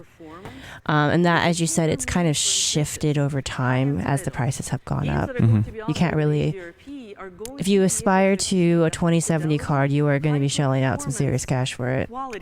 Yeah. Well, how about this suggestion? Would you believe, I would say RX 580. That is a solid mid-range card these days. That's 2060 class, right? 1080p performance, 1080p, 60 frames a second. So we're still saying we're still saying that 1080p performance is mid-range, right? So 1440. I mean, it's what the majority of people game at. Yeah. 1440p is still something that's kind of. And then at one point, 1060 used to be in that neighborhood, but it got moved up a little bit. And of course, that's all been bumped up a little. What's 1660 Ti going for, though? It's pretty reasonable, isn't it? I don't remember. So Unity, the focus is always. But I guess maybe the 5700 isn't quite mid-range. It's sort of like an upper end. I mean, the XT is definitely upper end. Yeah, no, at 450, that's 450 is definitely upper end. $80 less for the 5700 is. That $400 part was where it starts getting a little bit. I guess you'd feel better if the 5700 were 350, 349. Yeah. But it is a leading edge process. TSMC does not give away, hey, come and use our 7 nanometer fabs and we're going to sell to you cheaper. I think 350 would be a little steep for them to go. I would say 380 would have been a very comfortable number. Well, but if the numbers are competing with a 2060 for 379, 380. Let's take a look at an example. $380 would be a really comfortable price, I think. Is that too high? Doesn't look like much. Well, it's going for 400. Isn't it? No, well, 380 for the 5700 is 380, and then for the 5700 XT it's 450. $80 more. So it is at the price I think would be comfortable then. Yeah, no, so it undercuts. So if you went down to 350, it undercuts $400. That would be pretty nice. Yeah, 350 I'd feel better, but maybe 379 is kind of one of those. We never know till we get there, but it may be 379 list, and then it comes down to 350. What's going on here? I don't know, but I'm suddenly very hungry, which is why I can't keep prices straight. I was thinking you just watched the video and you're like, that made you hungry? Yeah. I mean, it's a bird. Birds. Wait, hold on. $280 Talking about rendering. for 1660 Ti. On consumer-grade system with a single GPU, something that you can Talking about easily walk RTX into Best or Buy, ray grab off tracing, the I mean? shelf, and bring it home. But each frame showcases the strength of HDRP to its fullest. Now, Unity demo team relied on cinematic quality effects in HDRP to make this vision come to life. State-of-the-art physical camera-based post-processing stack, advanced real-time area lights with full high-quality shadows, GPU-driven VFX to the max, unified PBR volumetrics. You see it throughout all of the demo. It's what makes it come to life. Complex materials, and so much more. I mean, the reality is I just don't have a time to fit all the features that we actually use to make this happen. And what it does is it's really serving to show the next-gen level of experiences the brick looked that really gamers will be able to achieve in Unity. Wow, it looks phenomenal. This is a game I definitely would love to play. It's so beautiful. Thank you. I actually can't wait for the expansion of this IP. Yeah. Earning his bread. Now, this remarkable visual quality is only doable, first and foremost, because of efficient execution. Each of these features needs maximal performance. HDRP is, of course, deeply optimized for latest generations of GPUs. This is including current latest shipping GPUs as well as available consoles. But we also worked closely with AMD to take advantage of the new GPU features for next-generation architectures. And one example of such effort is the ability to render higher resolutions with great upscaling performance and quality. I heard consoles can do 8K. Which is built based on AMD's Fidelity FX algorithms. Them's Latin words. And 120 frames per second, Gordon. But great upscaling must be fast. Don't see 8K being a gaming thing. And what that means is you need to dial in just the right amount of sharpness. Listen, I will say that them even bringing up high refresh rate, 120. Fidelity FX. We also want to preserve all of the soft gradients that are present in the original frame. We also have a fixed budget, so many milliseconds to spend on graphics and other things. And we can choose to do many great things. You saw all the features that in the demo. But I'm not sure. And a great upscaler gives us a lot more room to do more. We worked very closely with AMD to integrate a highly optimized GPU-focused technique called contrast adaptive sharpening, or CAS, into Unity. Yeah, so I think this is the thing you were wondering about. To deliver, frankly, the best-in-class upscaler experience. Now, let's take a look. Here we're going to zoom in on a frame which was rendered originally in native 4K. And now we're going to compare this frame, the details in that eye, to a standard upscaler, something you'll see in a current game, the Catmull ROM filter. Blurry, not as sharp, loses details, a little low res. With CAS, the image is crisp, details, maintains the soft gradients that we actually want from the original frame. That is perfect. That's what we want. The CAS technique takes advantage of the Navi's latest and greatest GPU functionality. You've heard about rapid packed math, progressive waves, to deliver faster performance with higher quality. Rapid pack math. Yes. I'm into it. All right. That's going to be amazing. New slogan of E3. Yeah. I was going to say, it's whatever it is, it's absolutely So it sounds like incredible. mostly for I think upscaling a lot of people want to know is the fidelity when effect is this going stuff. to be available? When are we going to get to play games that look like this? The proof is always in the pudding. Yeah. It's true. So HDRP itself is shipping production ready in 2019.3 this fall. So I guess that's why he was throwing shade at DLSS DLSS, because that's more for upscaling. So it's not like you're going to put this, if you're running natively, like in just Sharpen, it doesn't make sense. But this is like, oh, if you're upscaling, then you want a nice sense. sharpening. But we have to see, because they're only going through this really quick. Yeah. With great visuals, amazing workflows, and incredible performance. And personally, I can't wait to see what the game developers will do. Also, somebody in the chat made a good point. Yeah, Corm it's awesome says to it get sounds a like glimpse tech of for kind of where games consoles. will be in the future. You need a lot of Look at sharpening that for visually, 8K. I'm like, that's something I absolutely want to play. If you're going to go from 720p to 8K, you need a lot of sharpening. Now Unity. there's some shade Thank you so thrown. much. Appreciate it. All right. Thanks so much, everybody. All right, well, next up, we have a guest that raced over from his press conference that just concluded, Ubisoft. Ubisoft has I like a long Ubisoft. history of making some really incredible games, and it's my honor to introduce to you man who founded Ubisoft with his four brothers, Yves Guillemot, and also Noureddin Aboud from the team Ghost Recon Breakpoint. Recon? I don't think I've heard anybody mention ray tracing in this whole thing, huh? You made it over in time. We were worried because you just got off stage, right? That's right. Yes. We just finished our show, and we hope everyone will love our games. You in the room and you watching. Oh, it's a great press conference. You guys might have been in line outside, but believe me, go watch it. Some really amazing content, as always. You guys have such great games. And I wanted to ask you, Yves, about the partnership with AMD. And maybe you could tell us a bit about I do wonder if collaborated in the past. If they're going to bring up any of the Microsoft or Sony executives to talk about the future, or even Stadia, maybe. So that they can deliver on their We're still in the game section because, Jeff is there. AMD is bringing is incredible for us. And AMD is a great partner, so we have the same goal. Make great gaming experiences more accessible, whether you are playing on a console, on a PC, or in the cloud. So that's yes, really you're all aligned around that vision. Yes, How many people in the chat are bringing up the whole Uplay experience right now? No, nobody. Yeah. It's gotten better. Well, and also, I think people are quicker to rail against Epic Game Store than Uplay. Someone lowered the bar. Yeah, I would say Uplay. Yeah, it's fine now. Yeah.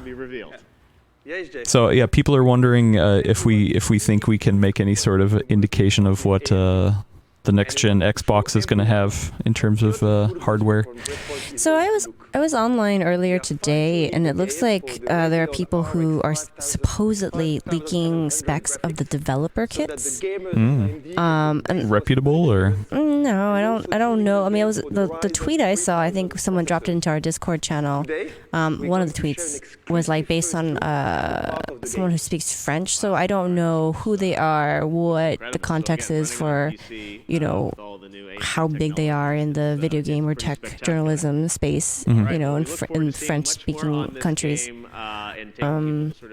But if there's any truth to it, I was looking at it, I was just like, how are they going to make that affordable? Yeah, I mean, they're saying 4 times the performance of the Xbox One X. And but did they say that specifically for the graphics, or just in general? Because I don't remember them saying specifically in graphics. Yeah, I don't think they said specifically graphics, but I mean, they're also promising 120 frames, 8K. I mean, obviously we know the 8K thing's going to be in scaling. There's nothing that's going to run native 8K or even close. I get that, but I mean, if they're not saying it's specific to the graphics performance, it is not hard to improve on that CPU. True. Yeah. Not hard at all. But I was saying earlier, I will give them a thumbs up, saying, hey, this is. I mean, they mentioned 120 frames a second. And they were dropping all kinds of like sparkly words. Right. I in mean, that trailer. If anything, they're saying some good stuff. You know. I mean, whether they can deliver or not, but usually consoles don't really talk about high frame rates other than it'll hit 60.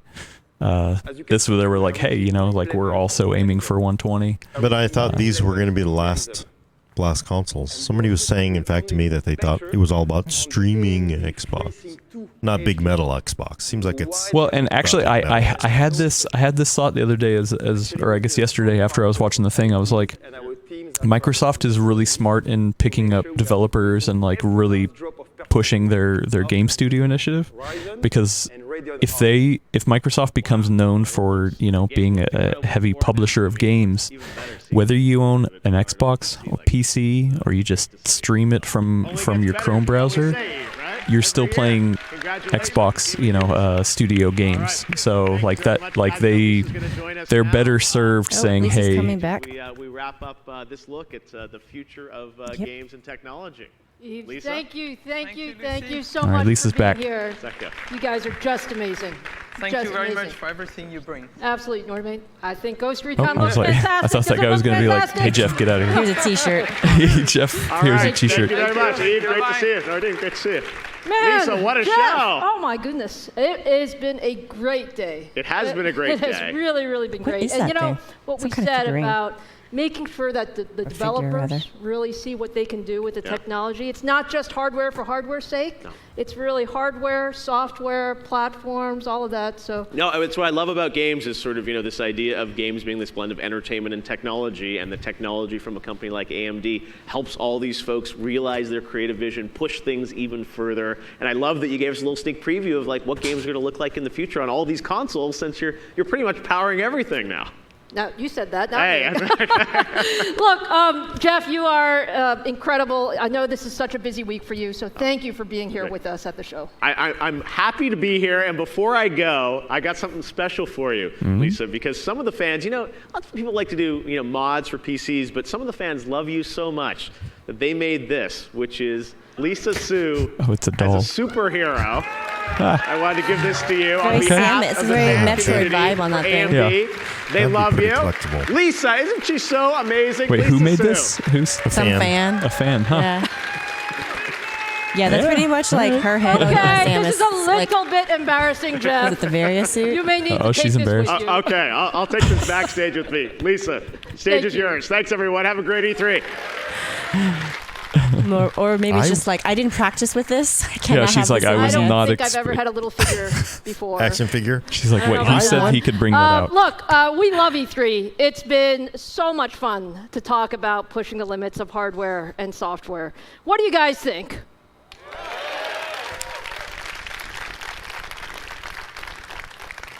I hope what you see is that you can Look from really the accomplish guy in the audience amazing is great. things when you put the best minds in hardware and the best minds in software and the best minds in the ecosystem working together. So today was really about bringing all of those capabilities together and pushing the envelope in high-performance gaming. Now, we covered a lot of ground, but I always like to save a surprise, So there is a one more thing. or two, maybe. Oh, two. Are you ready for a surprise or two? Yeah. Wow. Okay. Well, hey, look, are you guys excited about the 5700 XT and the 5700? We'll wait to see performance. Are those great GPUs? We don't know yet. We don't know yet. And guess what? I have one more GPU for you today. Oh, video cards. She's calling you out. You didn't get All this, right, suckers. my friends, my friends. This is a Interesting. very special GPU. Ooh. And it's in honor of our 50th anniversary this Oh. year.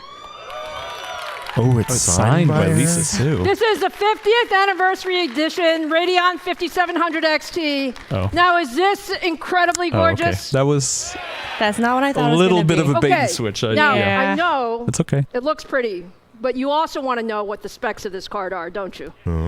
Oh, And this overclocked? card is the best of the best. The highest performer of the 5700 series at 40 compute engines and a boost clock of 1.98 gigahertz. I didn't see the slide for what the other one was at. Yeah, so I need Now, I'm we are need a super screenshot. excited about this special edition, and it's going to be available exclusively on AMD.com at a price of $499. Oh, so the anniversary edition is $499. Wait. Okay, guys, but you know, What's the- I have two kids, right? We have our GPUs and our CPUs. I think So that's if we had an extra 1830 for the GPU, we have to gamers. be fair, right? Yeah, And we 1830 also for the have to have an game extra clock. CPU. Sorry. Oh, Oh. there's a slide that says beyond 12 cores. Oh, So, here we go. I know Threadripper. you guys have all been wondering what is the best of Ryzen. So earlier you saw the 3900X, and was that just an amazing CPU? I mean, we hope so. And now I'm happy to say yes. AMD is not only pushing gaming beyond 8 cores. We are not only pushing gaming to 12 cores, but I am so proud to introduce today, for the very, very first time here at E3, meet the world's first 16-core gaming processor. This is the 3950X, okay? This is the best Confirmed. of the best. Wow. It's 16 cores, 32 threads, the highest boost frequency in our stack with a boost up to 4.7 gigahertz, Oh, jeez. 4.7. an amazing 72 megabytes of total cache. All of this at 105 watts. How? Dark magic. That was a Threadripper one. Incredible performance, incredible power, the best of the best. And you can expect to see Ryzen 9 3950X for gamers around the world this September for $749. Oh, 750. Wait, I mean, given what the Threadripper chips look, are coming out we at. love to have What? fun at AMD. It's not So we took this guy for a spin over the weekend here at E3. Take a look at some records being broken. oh, it's September, so it's not 7. No, Today September. we're going to be trying to break several world records with the new Ryzen 3rd generation 3950X. And using Sorry, I gotta update nitrogen, something. cooling the part way down, and see what we can do. So we just dropped the temperature down. We're going to try to modulate it here in a certain range. We've set the BIOS for the CPU voltage, and we're going to do everything else in Ryzen Master. So we're going to set 5.3. I think Ahmed already clicked the button. What is going Yep. Okay, so We're at the right frequency. okay, go. It's running.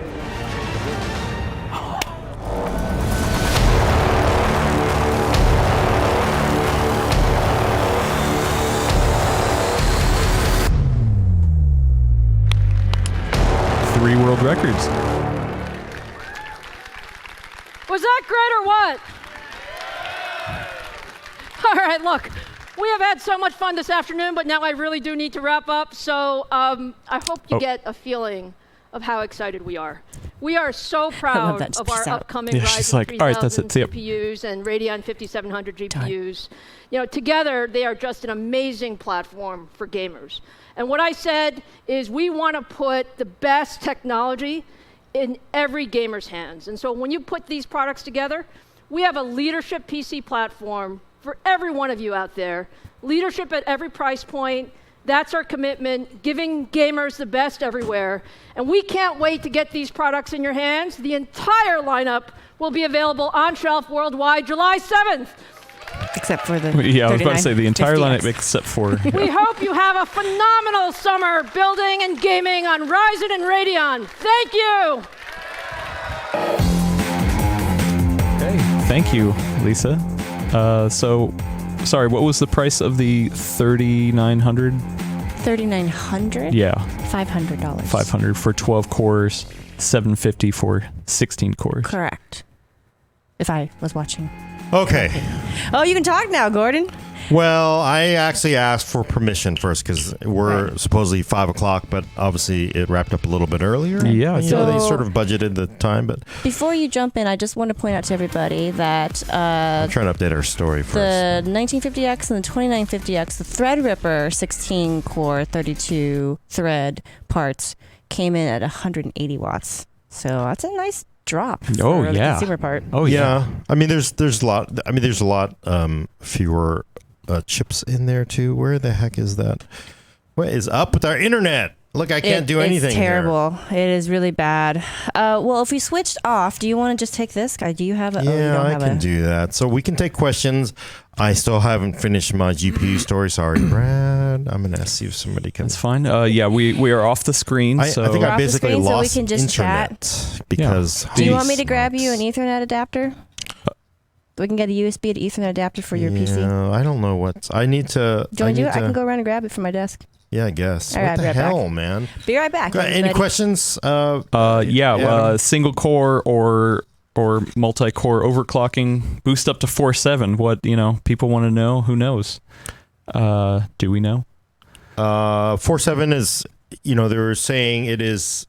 We're talking about the 3950X. 3950X. Let me see if I can find any of our. Also, Bert is asking the release did not say December. I believe she said November. Did she say November? Yeah. I thought it was September. Oh no, you're right. September. I thought she said September. So not at 7.7 with the rest of the parts. So let me think. So honestly, and I can tell you all this now because supposedly the handcuffs have been taken off. The 3950X parts we didn't get too much info on, which is the 16-core part. That is the one not coming out until later this year. Okay. For the most part, it was 39X on down. And the big news, of course, you've already seen is the performance. Oh, great. USB-C. But then I don't have any. So people. Have USB-C on that? I don't have Ethernet. No, right here. We're gonna take it out from this. No, but I need this to show. No, pictures. we don't need it for the slides. Nope. We don't? And it's already on the Wi-Fi. Oh, okay. So another question people want to know is how come they can't get to 4.7 on 12 or 8 cores? How and why are they only getting it on the 12 cores? Wait. So let's. I'm sorry, it's 16 cores. Hold on, let me go grab the cable. Let's damn it. Let's see if I can bring this up. Well, you don't want to see that. Where the hell are the parts here? Do I have any of those pictures? Where are they? Gordon is bringing up some slides that he can share with some info that people will be very excited to know. So please stick with us. Yeah, hopefully. Let's see if I can also, find he them. is not using a Mac, just so you know. He got you. He fooled you. Yeah. See, check it out. Do this on your Mac. Boom. Oh, you just broke that Mac in half. Do this. Yeah. Yeah, do that on your Mac. Sucker. Let me see if I can get these slides to Edge. I'm going to be using Edge. Somebody's asking, is it for the... Oh, yeah. No. So let me find the actual... I don't know why in the... that's not what I'm looking for.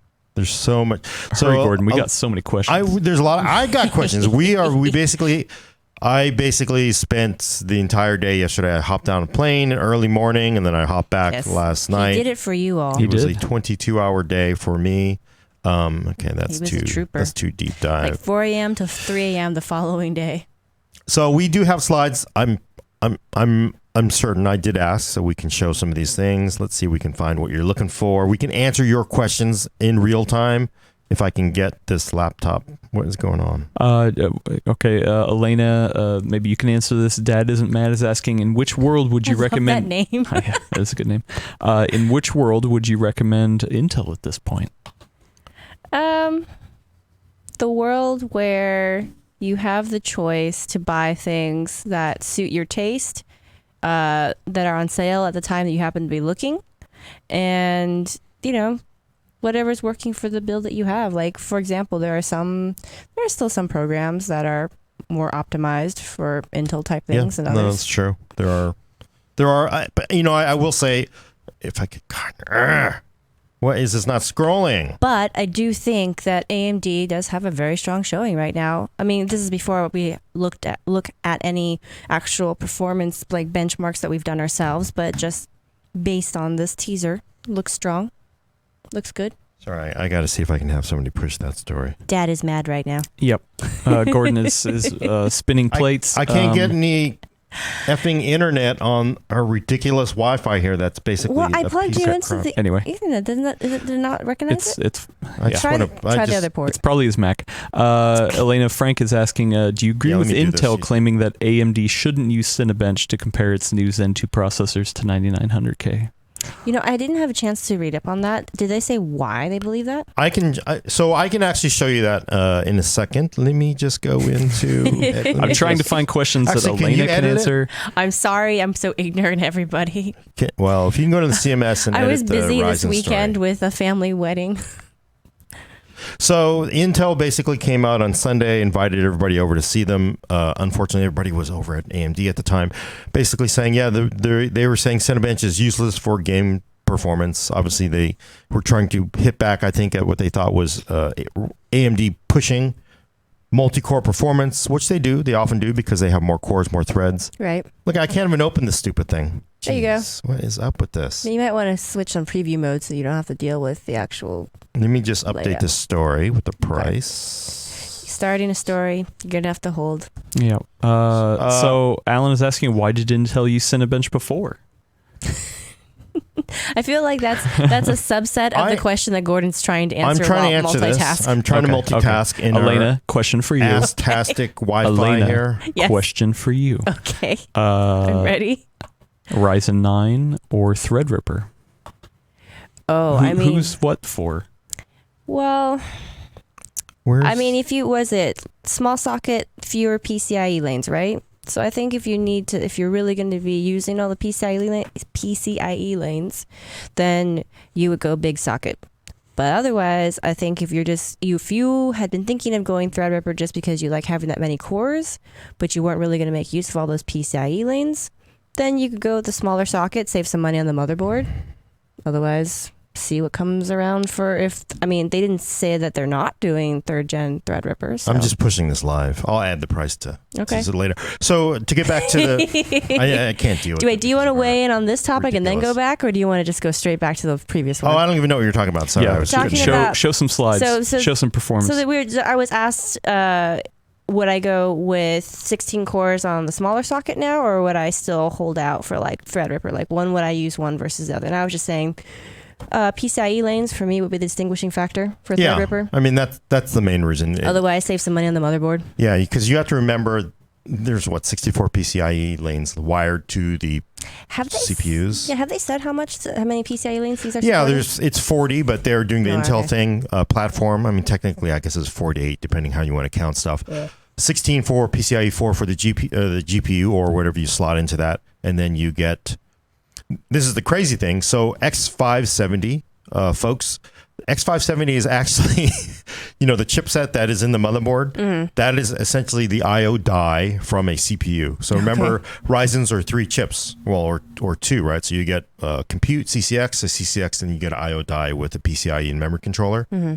Take that memory controller with the PCIe 4, put it on the motherboard. You now have your PCIe 4 chipset. So that is why there's definitely PCIe 4 is a little hotter. They didn't really confirm the TDP, but most people are saying it's 15-ish. But the reason is it is actually the I/O die from the CPU in there. I guess if we're going with X570 boards, maybe you're not really saving that much money on the motherboard. Yeah, it's going to be pricier too. Let me find the maybe clocks. I'll walk back that statement. So like 39. So Ryzen. Can I show the slide? Let me find the one that has that people probably want to see where You just let me know when I can switch to the slides. This is to answer the So other yeah, person's so here question. we go. This is his question. I can switch to the slide. So you can go to the slide. We'll I'm going to do it with the ugly outside. There you go. So this is of course the 3950X, which is going to go for $799. We just found that out. No, $699. No, $799. $750. $750. Really? Yeah. That's what she said. Okay, I was a bit there. It does have the highest boost clock, right? So I think there's a little bit of confusion because why is a 16 core with the highest boost clock? Because I think the 3900 question we had 4.6.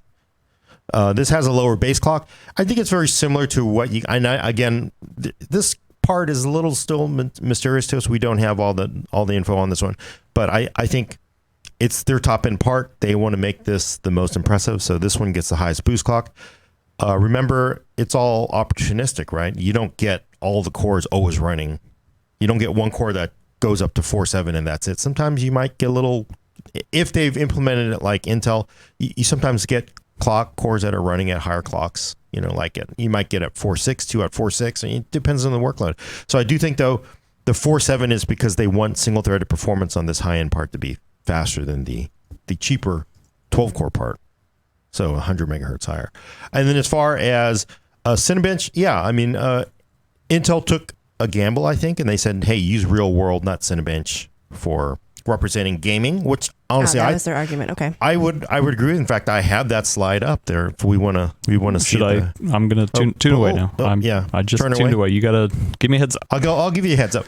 They're basically, Intel was throwing shade, basically saying that, hey, you need to show gaming, real world gaming benchmarks. Let's find their. And this is the Intel shade. This actually was at Computex, but they've actually updated it with more performance numbers. Oh, God. I'm not sure why you're using this program for this. Well, because there's no other. This is just the stock. We just reset this laptop. So you know, and where can I show you this? We're going to show you. This is the classic. They're saying, hey, 9900. You know, all basically in the KS is all cores 5 gigahertz. This is the slide they're using to throw shade. I can show the slide? You can show the slide. This is gaming performance leadership. It is a 9900K against a 2700X. There really is no news here because we all know 900K has a hefty performance advantage over 2700X. I do think Intel went a little bit out on the limb, though, because they're saying you need to AMD show off gaming performance, not just Cinebench. I think they expected AMD to come on stage and go, oh, look, Cinebench, come on, show some games, right? Because, well, if you go back, all the slides that Robert Halleck showed, it's right there. They if I can pull that slide switch up, away? Switch away. All right. So this is 2700X. You don't care about that. Let's look at. Right, so this is you can show this one. Can I show this one? Yeah. Okay. So this is the slide that he had up on the stage, but this is Ryzen, 3rd gen Ryzen. This is the $500 3900X 12 cores versus the $500 Core i9 9900K.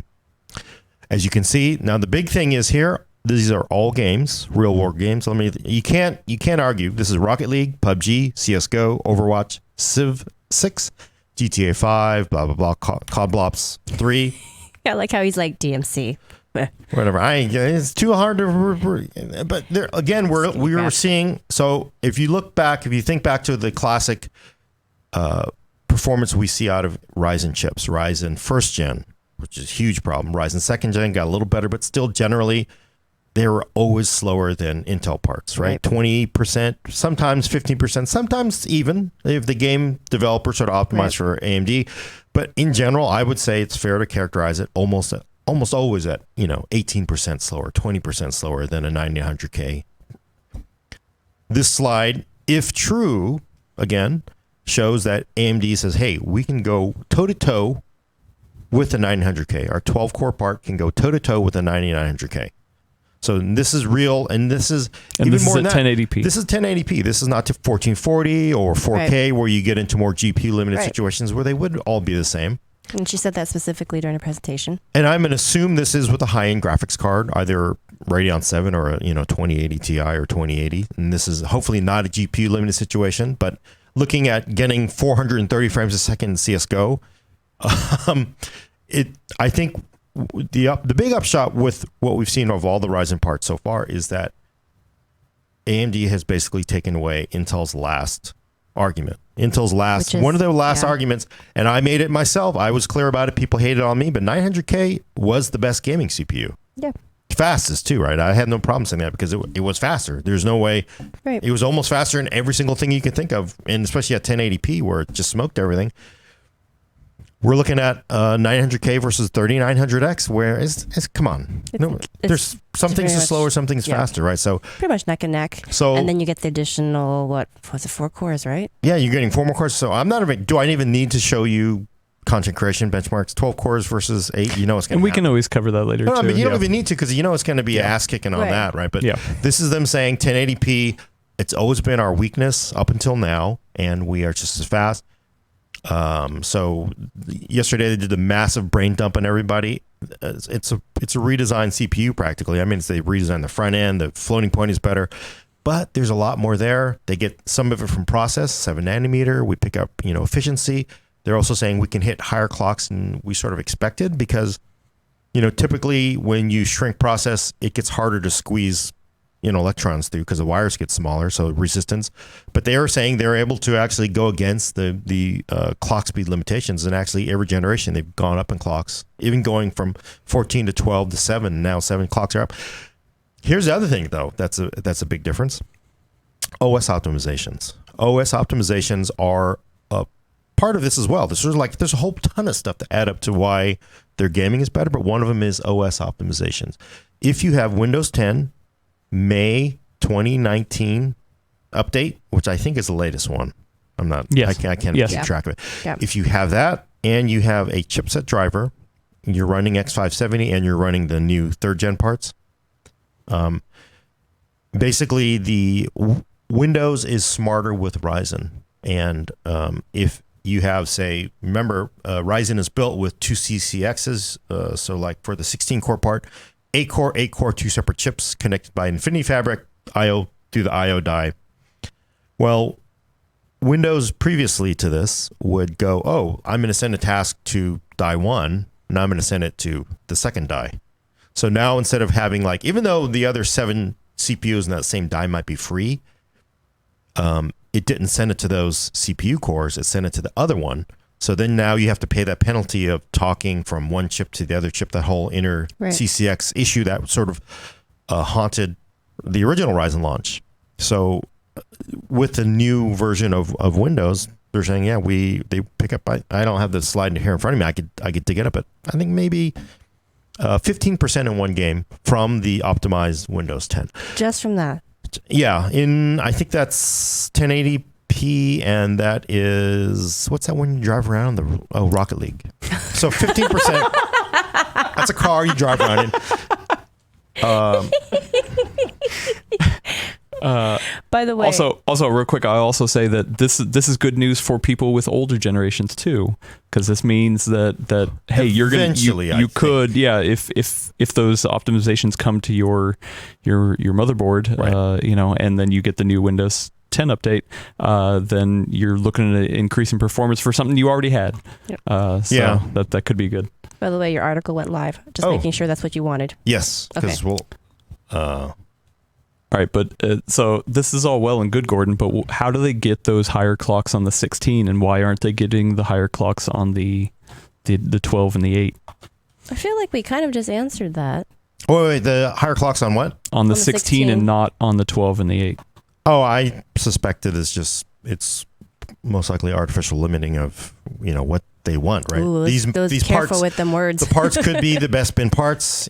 I'm sorry, but you can't go out with a part that costs significantly more than the others and then have a clock speed lower. The truth is everybody does this. Intel does it. But everyone has done it historically, so it wouldn't have been bucking the trend.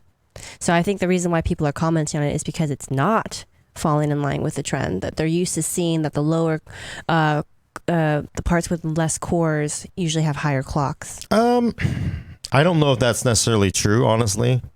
I mean, let me pull up that spreadsheet I sent to you.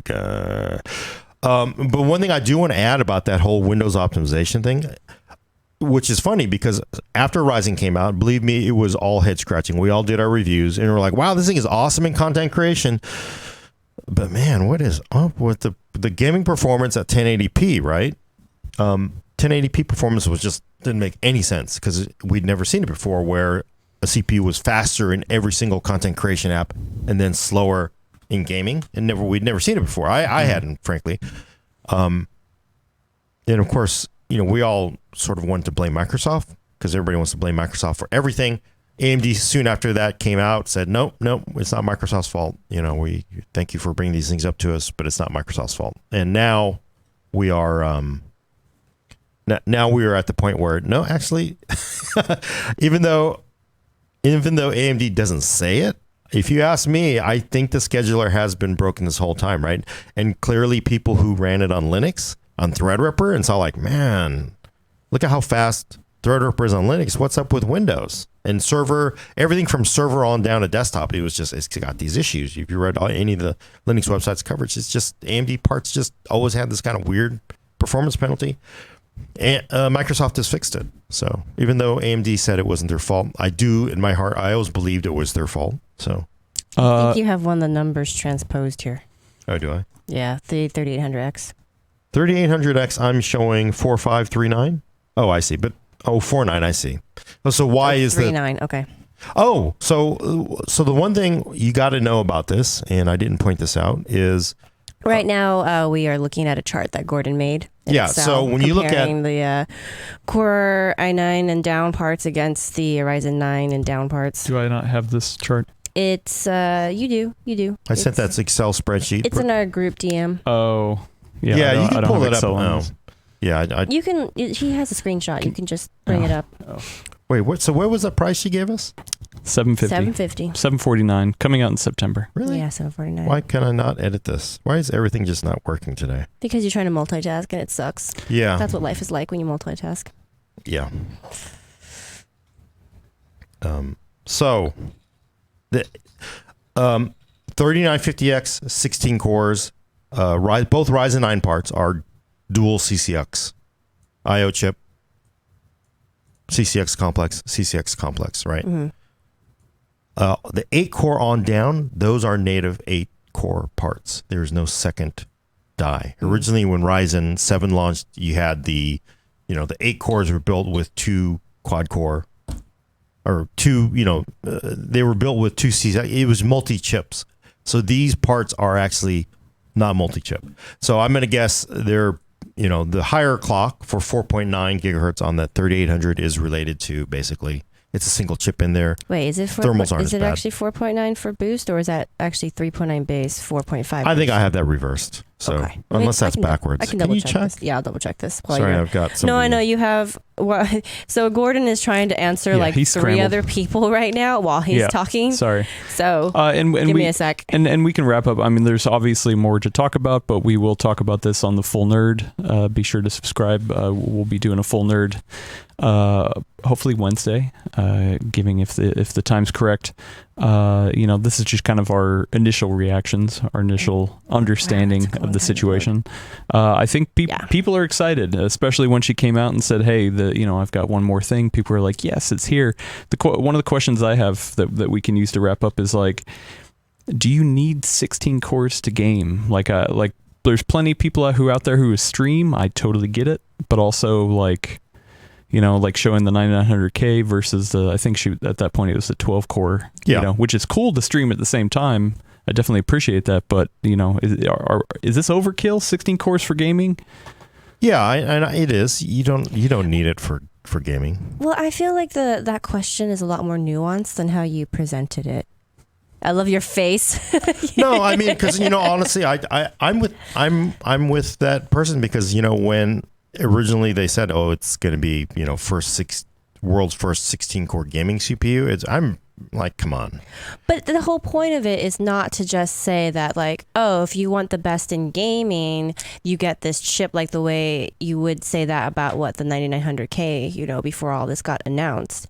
I feel like what they're saying with this chip is that this is the best in gaming, period. So if you are someone who is a streamer, gaming plus streaming, right? But what I'm saying is that a lot of people these days are streaming. Yeah. So for that person, they no longer have to compromise. I mean, we're talking about 10% maybe of PC gamers, if that. But what I'm saying is that before, if you wanted to do everything on a single chip, you had to make a compromise one way or the other.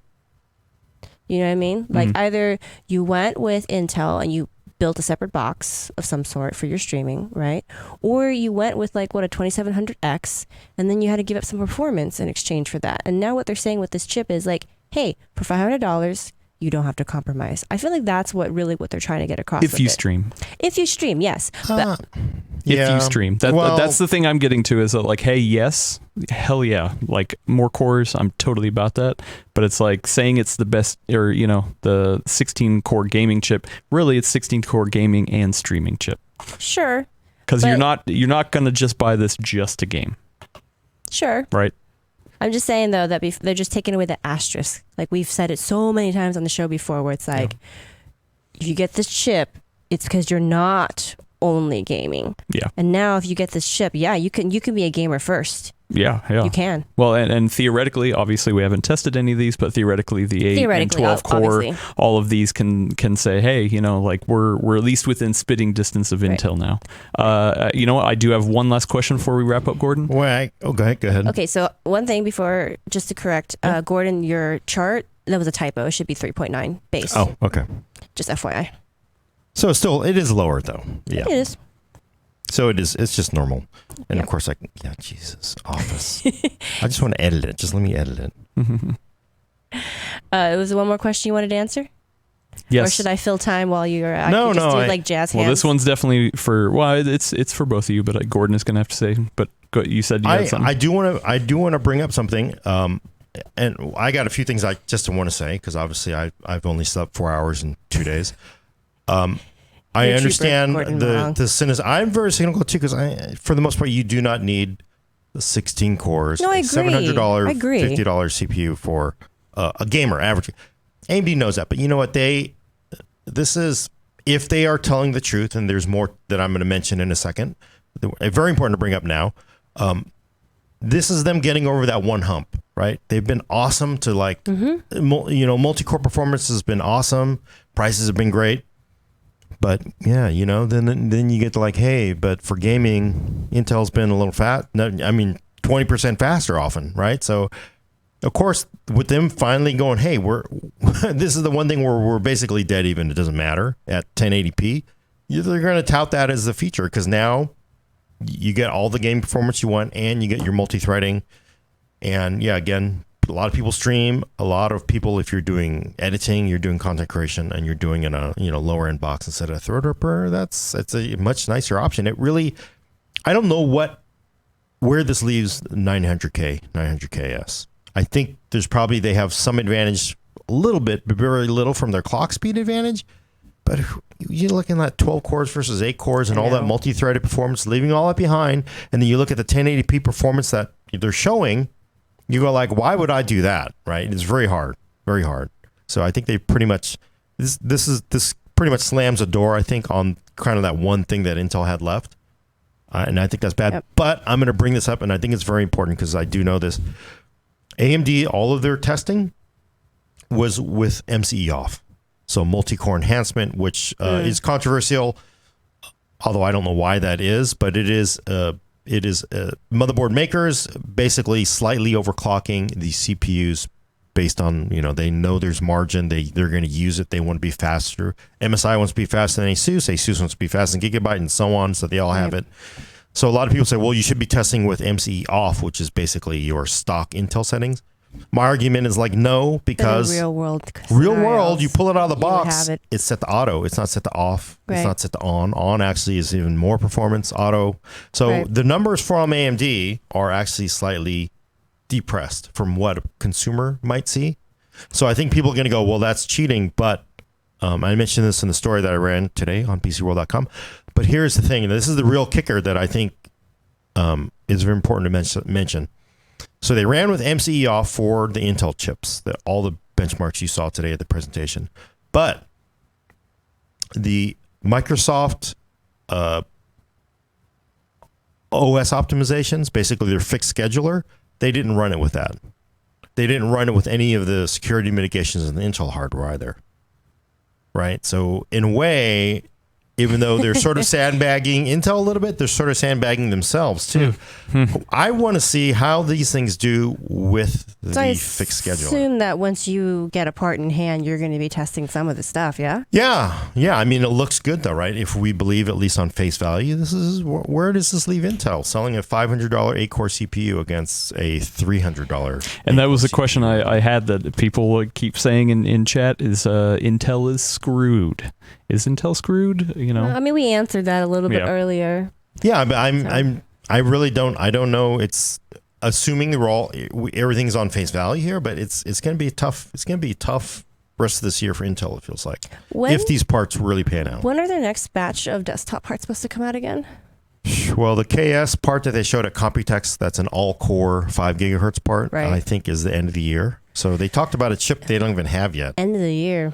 Yeah, that's rough because that gives AMD like a solid 4 or 5 months lead, and then going to the holiday period where people might be more inclined to spend some cash because they're already throwing down for gifts for other people. Yeah. Yeah. I mean, and it's a very good point. It's been really hard to think Core i5 makes any sense. Core i7 sort of hasn't made much sense either because it's 8 cores, no hyperthreading. Mm-hmm. Now Core i9, you got hyperthreading, you got high clocks, high price, but that gives you 12 cores, 24 threads out of the AMD part. And if it's basically the same gaming performance, really the last arrow in Intel's quiver, it feels like, for this generation of parts is QuickSync, which is a legitimate value, but definitely. Yep. So sorry, I'm just no. That's cool. No, it's fine. And we would love to keep going. Definitely tune back in for Full Nerd in a couple days. But I think right?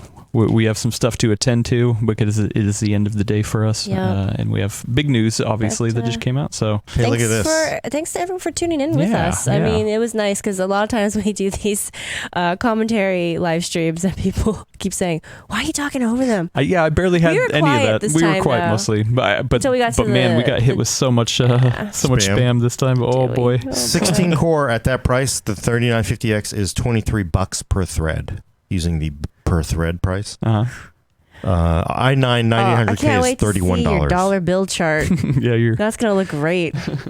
Yeah, it's crazy. It's basically, and that's actually a better cost per thread price than what the Threadripper 16 core 32 thread part. Yeah, the 2950X is $26.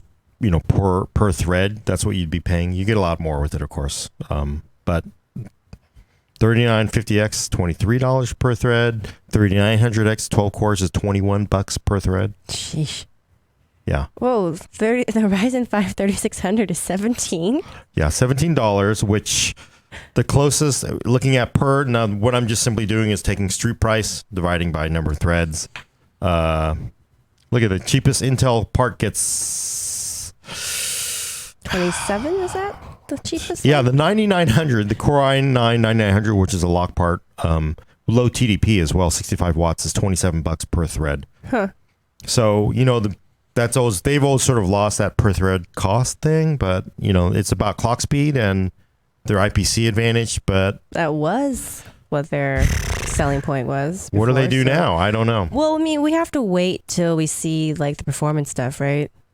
Yeah, we have to wait. But, unless AMD's really willing to risk everybody's trust on this. I don't think they are. But I'm just saying, it's standard caveat, right? You don't want to say that you know something definitively when you don't. Yeah. I mean, who knows, right? But the boards are expensive, too. X570H. Yeah, that's the part I'm wondering about. Sorry. We're keeping going. No worries. Let's peace out. Thank you everyone who joined us. That was a fun time. We might do this again in the future. We have a Discord server set up, so if you all want to keep chatting with us, drop by. Yeah, maybe after Gordon gets some sleep, he'll even you should add him enough that it pings him on his desktop or his phone to get him to pay attention on Discord. Anyway, sorry. And also to tweet at Brad to tell Brad to get on there too. He hasn't got on there yet. Anyway, yeah, thank you everyone, and thanks Gordon for all your work and getting very little sleep. Yeah. Hashtag Sleepy Gordon. And thank you, Elena, for filling space for the fun times, as always. For the fun times. All right. everybody. I think we're going to head out. Any last words, Gordon? No, I mean, it's going to be an exciting year, right? I mean, as far as GPU goes, I'd probably wait to see what Super is, then make a decision. And for CPUs, you're probably safe to make your buying decision once we see independent benchmarks. Well, if you're waiting for that 16-core one, though, you got to wait till September. Yep. Yeah. Wait till September. That's the new hashtag. All right, cool. Then let's get out of here. Bye, everybody. Bye, everyone. Later.